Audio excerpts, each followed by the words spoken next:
They called it a disaster before it even flew. A plane so clumsy, so absurdly complicated, that pilots laughed when they saw it. Navy officers called it a flying mistake. Engineers called it a waste of metal. And even its own designer was told it would never survive combat. But when the war came, when every ship in the Pacific was counting on someone to hit back, this strange, awkward bird would become the most lethal torpedo bomber the U.S. Navy ever built. And the man who refused to give up on it would change naval warfare forever. This is the story of the TBF Avenger, and the stubborn genius who made it fly when no one else believed it could.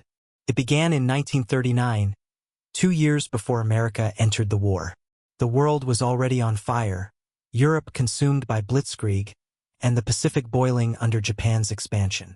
The U.S. Navy, watching from across the ocean, knew the day was coming when it, too, would burn. They needed a new torpedo bomber, something faster, stronger, more resilient than the old TBD Devastator. A plane so outdated that even its name sounded like a joke. Enter Roy Grumman, founder of the Grumman Aircraft Engineering Corporation. A quiet, sharp-eyed engineer with a reputation for doing the impossible. He'd built sturdy, almost indestructible fighters, the kind of planes that could take a beating and still bring pilots home. But when the Navy handed him the new torpedo bomber contract, even he hesitated. The requirements were insane. The plane had to carry a 2,000-pound torpedo, fly more than 1,000 miles on patrol, take off from a carrier deck, fold its wings for storage, and still, somehow, be fast enough to survive Japanese Zero fighters. Most designers would have said it couldn't be done. Grumman didn't say that. He just said, "We'll try." From the start, the project was chaos. The prototype, nicknamed XTBF-1, looked like nothing else in the sky. It was big, too big. The cockpit sat high like a tower, with a bulbous canopy and a long, heavy fuselage. Behind the pilot, a radio operator and a gunner sat in cramped, steel-walled compartments, barely able to move. The Navy officers who saw it laughed. They called it the turkey.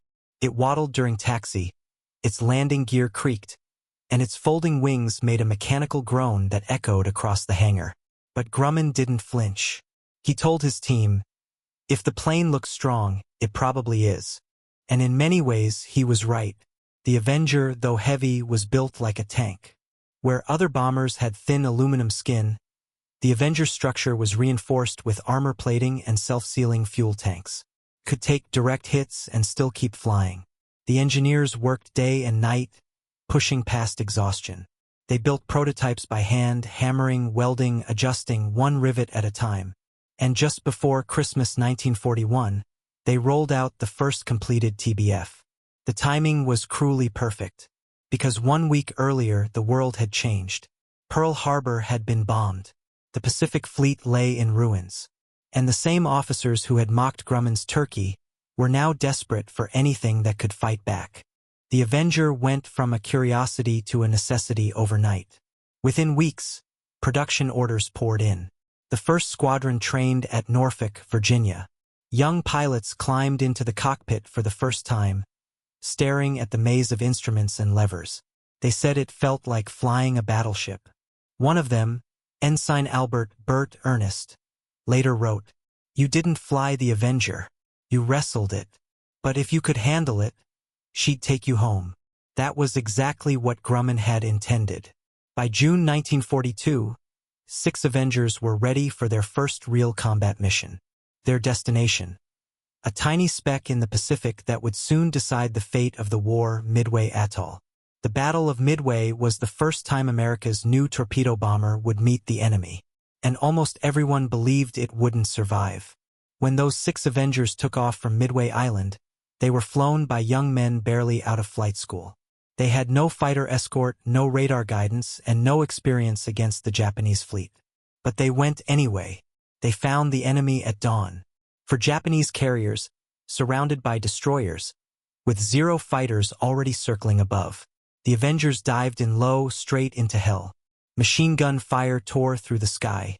Explosions lit the ocean like lightning. One Avenger was hit immediately and burst into flames. Another was shredded by cannon fire before it could release its torpedo. One by one, they fell. Of the 6 planes that took off that morning, only one returned. Its pilot, Bert Ernest, landed back on Midway with his tail shot away, his gunner dead, his plane full of holes. It was a miracle it could still fly at all. The battle was a disaster for the Avengers, but a turning point for the war.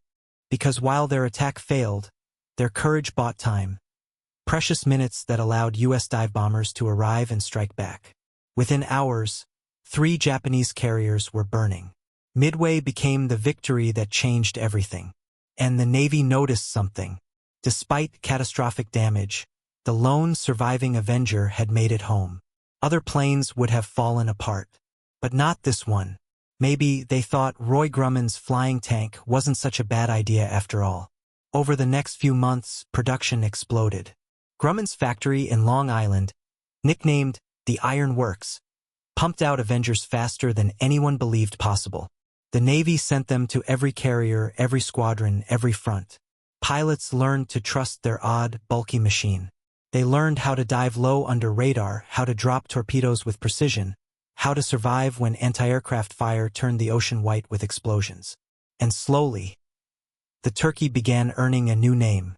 They started calling it the Avenger, because that's exactly what it became. By late 1942, the plane that everyone had mocked was rewriting the rules of naval warfare.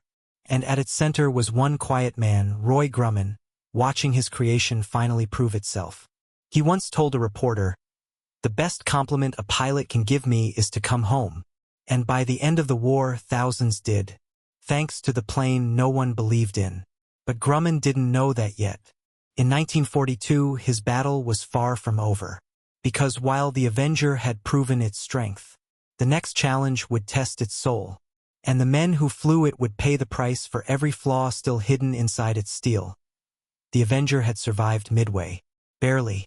But war had only just begun to test it. The summer of 1942 turned the Pacific into a graveyard of steel. The Japanese Navy still ruled the seas. Their carriers were rebuilt, their pilots were confident, and their torpedoes deadly accurate. The U.S. Navy, still reeling from Pearl Harbor, needed every machine it could throw into battle. And now, the new torpedo bomber, the same one that had limped home from Midway, was about to face the crucible of fire once again. In August, American forces landed on a jungle island few had ever heard of, Guadalcanal. It was supposed to be a quick operation, secure the airfield, hold the line. But the jungle swallowed men, machines, and hope. The Japanese counterattacks came day and night, from sea, sky, and darkness. The U.S. fleet needed eyes, power, and protection. So the Navy sent in the Avengers. At Henderson Field, the first Avenger squadron arrived. Dirty, exhausted, and nervous. They had no proper hangars, no real airstrips, just muddy ground carved out by bulldozers. Each takeoff was a prayer. Each landing a miracle. The pilots slept in foxholes beside their planes. When it rained, they covered the engines with canvas. When the Japanese bombers came at night, they grabbed their rifles and fought like infantry. But every dawn, they climbed back into the cockpit and took off again. Their mission was simple: find Japanese ships, attack them, and don't die. Sounds easy. It wasn't. The Avenger was a beast to handle in tropical heat. Its engine coughed, its hydraulics leaked, and its heavy frame made low-level flying almost suicidal. But once airborne, once lined up on a target, it became something else. A hammer of vengeance. One pilot, Lieutenant John Powers, called it the bravest airplane I ever flew, because it refused to quit even when its pilot wanted to. Of endurance, of American grit, of what it meant to keep going when nothing else worked. But even as it gained respect, the cost was unbearable. Pilots were dying faster than replacements could arrive. Training took months, and the war didn't wait. The Navy began rotating men straight from flight school into the front lines. Many had never even seen a carrier before. One of them was a 19-year-old torpedo bomber pilot named George H.W. Bush, yes, the man who would one day become President of the United States. In 1944, he was flying an Avenger off the carrier USS San Jacinto.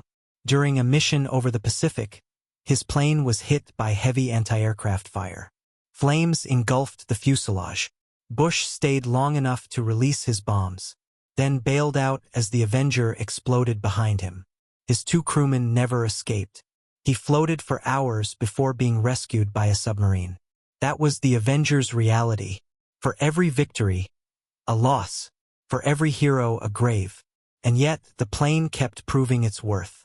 Its range allowed it to patrol hundreds of miles of open ocean.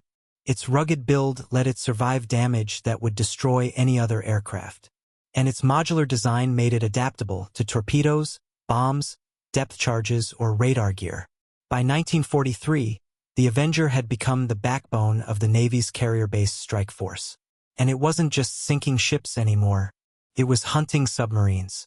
Off the coast of the Solomon Islands, Avengers fitted with radar began tracking Japanese subs at night. They'd swoop in low, drop depth charges, and vanish before the enemy even surfaced. For Japanese sailors, the ocean itself became a trap. The nickname Turkey was long gone. Now, the Avengers were simply called the Fleet's Fist. But behind every successful sortie was the same story. Men who knew they might not come back. One Avenger crewman, Gunner Jim Parker, wrote in his journal, "You hear the bullets hit the plane. You hear the metal scream. But you don't stop. Because if you stop, someone else dies." That was what made the Avenger different. It wasn't beautiful like a Spitfire or sleek like a Zero. It was ugly, tough, and stubborn, just like the men who flew it. And maybe that's why it worked. Because war doesn't reward perfection. It rewards endurance. By early 1944, the Avenger was everywhere. From the jungles of the Solomons to the decks of carriers storming the Central Pacific. It had become a trusted companion to every sailor and Marine who depended on air cover. But there was still one final test ahead. A battle that would push the Avenger and its crews to the breaking point. A battle where the sky turned black with planes, and the ocean ran red with fire. That battle would be called the Philippine Sea. In June 1944, as American forces advanced toward the Marianas, the Japanese threw everything they had left into the fight. More than 400 planes took off to crush the U.S. fleet. Waiting for them were the Avengers. This time, they weren't the underdogs. They were the hunters. Flying from carriers like USS Essex and USS Bunker Hill, Avengers formed the heart of the Navy's strike groups. Each plane carried a torpedo or a full bomb load, escorted by Hellcats above. They attacked in perfect coordination, dive bombers from high, Avengers from low, cutting through Japanese defenses like a blade. The result was carnage. 3 Japanese carriers destroyed, hundreds of aircraft lost. It was so one-sided that American pilots called it the Great Marianas Turkey Shoot. For the first time, the Avenger was no longer the turkey. It was the executioner. When the smoke cleared, the Pacific belonged to the U.S. Navy. And the Avenger had earned its place in history. But for the men who flew it, victory came with a heavy heart. Because they'd seen what it took to get there. They'd seen friends vanish into the sea, planes burning like falling stars, and the silence that followed each mission's end. Lieutenant Commander Larson, the same man who had led that daring raid near Guadalcanal, stood on the deck of his carrier months later and said quietly, "The Avenger didn't win this war. The men who believed in it did." He was right, because in the end, every machine is only as strong as the will that drives it. The Avenger's story wasn't just about metal and mechanics. It was about belief, in the idea that even something rejected, mocked, or misunderstood could rise and change the course of history. Roy Grumman's overcomplicated, overweight, awkward-looking torpedo bomber had done the impossible. It had turned ridicule into respect, doubt into dominance, and fear into firepower. But even as victory loomed, the story wasn't over. Because the Avenger's most important mission, the one that would truly define its legacy, was still to come. A mission where technology met courage, where a plane designed for war would become a tool for survival, and where one final act of sacrifice would echo far beyond the Pacific. By mid-1944, the war had changed. The Americans were no longer fighting for survival.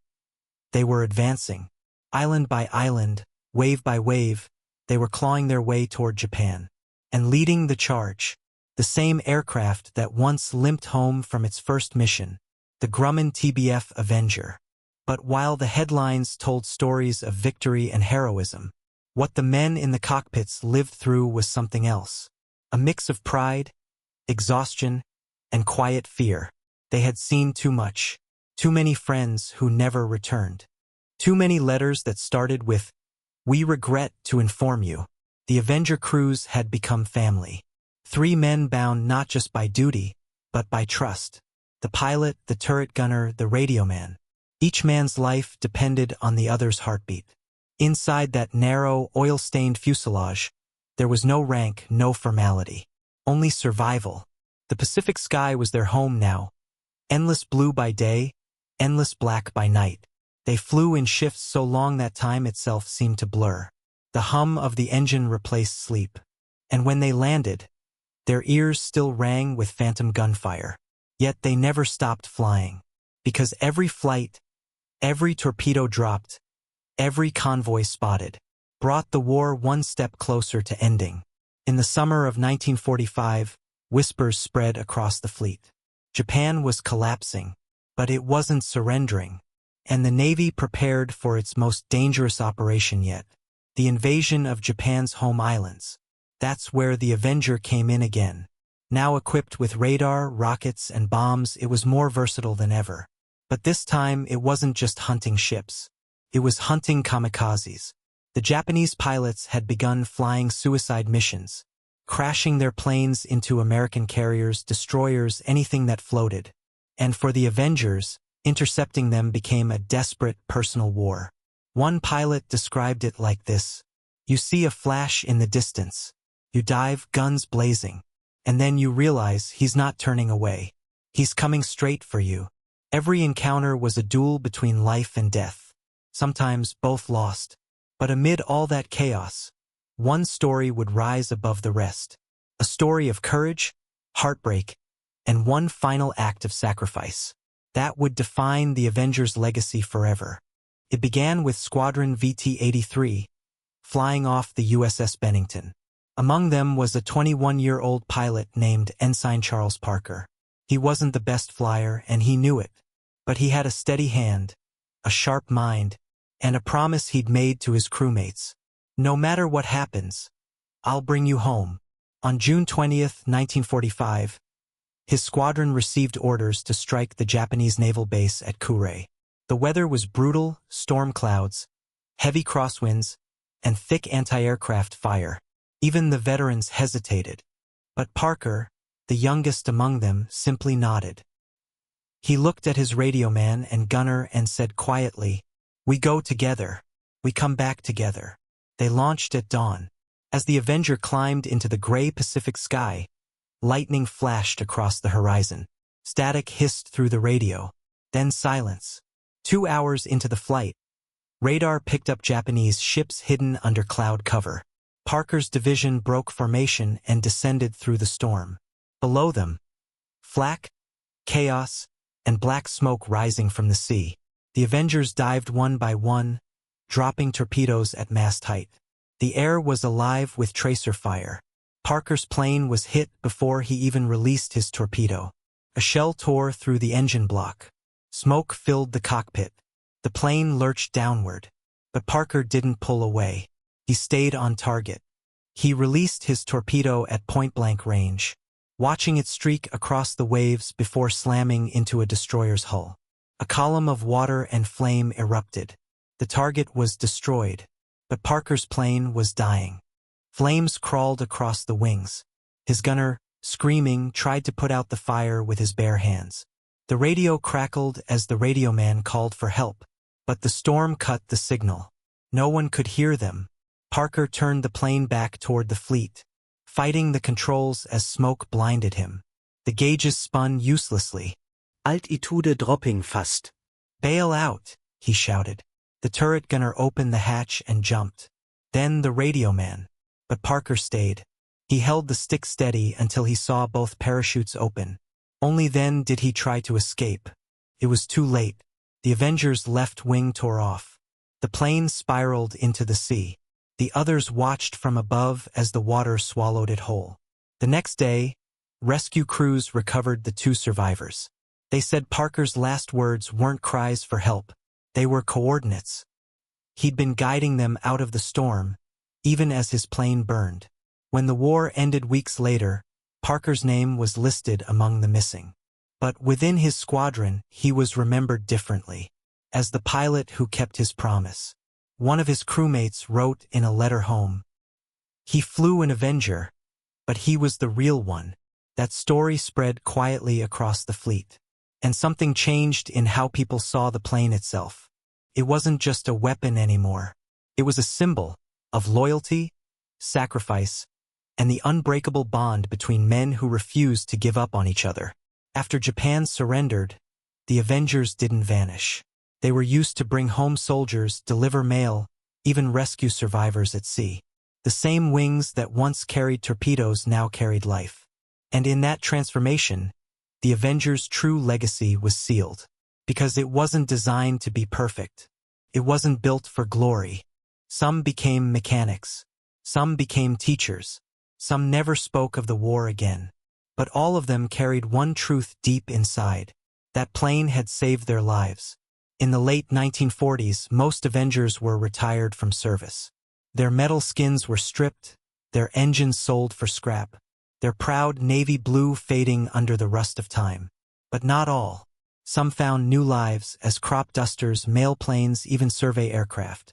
They flew over fields instead of oceans, carrying not death, but life. It was almost poetic, the same wings that once dropped torpedoes. Now dropped seeds and fertilizer, turning destruction into renewal.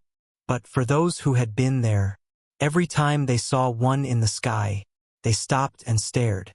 Because no matter what new paint it wore, they could still see the ghosts of its past. One of those men was Lieutenant Commander Jack McNeil, a decorated pilot who had flown 23 missions in an Avenger. He'd been shot down twice, wounded once, but every time the plane had brought him home. In 1954, he heard about a small company in Florida using surplus Avengers as civilian aircraft. On a quiet afternoon, he drove out to see one. It was parked at the edge of a dusty airstrip, its Navy insignia barely visible under new white paint. He walked up slowly, running his hand across the fuselage. The metal was warm in the sun, but the memories it carried were cold and heavy. It was built to endure, to keep flying even when it shouldn't. Decades later, when veterans gathered and told their stories, the Avenger always came up. Someone would smile softly and say, "That plane got me home." And every man in the room would nod. The Avenger wasn't just another aircraft. It was the last lifeline between the ocean and the sky, between fear and courage, between life and memory. Even now, when one of the few surviving Avengers takes to the air at airshows, its engine growls with that same unmistakable rumble. Old men in caps look up, their eyes glistening. They hear the sound and for a second, they're back there. The sea beneath them, the world on fire, and that stubborn machine refusing to quit. Because that's what the Avenger really was, a fighter that never surrendered, and a reminder that sometimes the things the world rejects are the very things that save it. Years passed. The war ended. The guns fell silent. But somewhere in the vast silence of the Pacific, echoes of the Avenger still lingered, like a heartbeat refusing to fade. The world moved on. Nations rebuilt. Factories that once forged weapons began building peace. But for the men who had flown the Avenger, peace was not silence. It was remembering. Every night, when the wind rattled their windows or thunder rolled in the distance, they could still hear it, that low, growling engine that had once carried them through fire and fear. The owner walked up beside him and said, "Beautiful old bird, isn't she? Bit outdated, but she still flies like she wants to fight." Jack smiled faintly. "That's because she's got a memory longer than the war." He stood there for a long time, silent, before finally saying something only a pilot would understand. "This isn't just aluminum and rivets. It's a soul that refused to quit." And maybe he was right, because in 1945, One Avenger had vanished during a training mission off the coast of Florida, a routine flight that never returned. 5 planes had gone out. None came back. To this day, their disappearance remains one of aviation's greatest mysteries. Some called it bad weather. Others whispered about the Bermuda Triangle. But among old Navy pilots, they had another explanation. They said the Avengers went home, just not to any place on a map. To them, it wasn't superstition. It was faith. Faith that the sky keeps what it loves. Over the next decades, as the world entered the jet age, the Avenger became a relic. Too slow, too heavy, too outdated. But every time one appeared at an airshow, people stopped and watched, drawn to it like it carried something the modern world had forgotten. Because it did. Carried the sound of courage. The echo of a generation that built victory out of fear. By the 1980s, only a handful remained airworthy. And yet, even then, they refused to die. One pilot, a young man who had restored an Avenger with his father, was asked why he spent years rebuilding a plane no one cared about. He said, "Because when I turn that engine on, I can feel history breathing again." He wasn't wrong. During one airshow in 1991, an elderly veteran stood in the crowd, cane in hand. When the announcer said, "Ladies and gentlemen, the Grumman Avenger," the old man began to tremble. The engine roared to life, deep and thunderous, the same growl that had once meant hope. And in that moment, he wasn't old anymore. He was 19 again, flying low over a burning sea, a kid who thought he wouldn't live to see another dawn. As the plane banked over the crowd, he whispered to himself, "Welcome home, old friend." Tears streamed down his face, but they weren't tears of sadness. They were gratitude for the machine that had carried him through hell and brought him back. Because the truth is, some machines aren't just built by hands. They're built by hearts. Every rivet hammered in by someone who believed that what they were making could save lives. Every well done by a man who knew his son might fly that plane one day. And when those planes finally flew, they carried all that love with them. That's what made the Avenger special. Not its armor, not its guns, but the human spirit welded into its frame. Years later, when historians tried to define why the Avenger had the highest survival rate of any U.S. torpedo bomber, they listed numbers: speed, armor thickness, engine reliability. But the men who flew it laughed at that. They said, "You can't measure why it brought you home. You can only feel it." And maybe that's why its story still lives on. Because deep down, everyone understands what it means to keep going. When the world tells you you're finished. In 2003, a small museum in Illinois restored one last combat veteran Avenger. Its wings were dented, its panels scarred. You could still see where bullets had pierced its side. But they didn't repair those holes. They left them there, as proof that beauty can live even in what's broken. When they rolled it out onto the runway for the first time, hundreds of people gathered. Children who had never known war, veterans who had lived through it. And when the propeller began to spin, the entire crowd fell silent. The engine coughed once, then roared to life, and the air seemed to shake with something deeper than sound. It was memory. It was gratitude. It was every soul that plane had ever carried, saying, "We're still here." As the Avenger lifted into the sky, a boy standing in the front whispered, "It sounds like thunder." An old pilot beside him smiled and said, "No, son. That's the sound of history refusing to die." The Avenger climbed higher, sunlight glinting off its wings. And for a brief moment it wasn't a relic. It was alive again, defiant, graceful, eternal. That's how legends survive. Not in books or museums, but in hearts that refuse to forget. Because what the world saw as overcomplicated was never a flaw. It was the price of perfection. Every wire, every gear, every ounce of weight, a reflection of the men who built it, the crews who trusted it, and the courage that flew within it. The Avenger was never just a plane. It was a promise that even when everything breaks, something or someone will always find a way to rise again. And maybe that's why, Even today, when one flies low across the horizon, old veterans still look up and smile, because they remember the days when steel had a heartbeat and courage had wings. The Avenger didn't just win battles, carried home the men who made victory possible. And in doing so, it became something far greater than a weapon. It became a memory that flies forever.